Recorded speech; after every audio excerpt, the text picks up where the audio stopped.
Syederalun beredar video yang disebarkan oleh Polsek Cengkareng, Jakarta Barat sedang melakukan sidak debt collector ke sejumlah wilayah yang berada di wilayah Cengkareng, Jakarta Barat pada Senin 6 Juni 2022.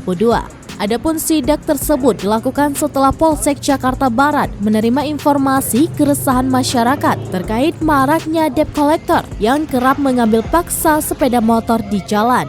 Kapolsek Cengkareng Polres Metro Jakarta Barat, Kompol Ardi Demastio mengatakan sidak mata elang ini dilakukan akibat banyaknya laporan kasus perampasan kendaraan bermotor di Cengkareng. Ardi mengatakan sidak mata elang yang meresahkan tersebut dilakukan di 6 titik lokasi berbeda. 8 orang yang mata elang ditangkap di 3 lokasi. Ardi memastikan pihaknya akan melakukan sidak mata elang yang meresahkan di wilayah Cengkareng demi memberikan rasa aman kepada masyarakat.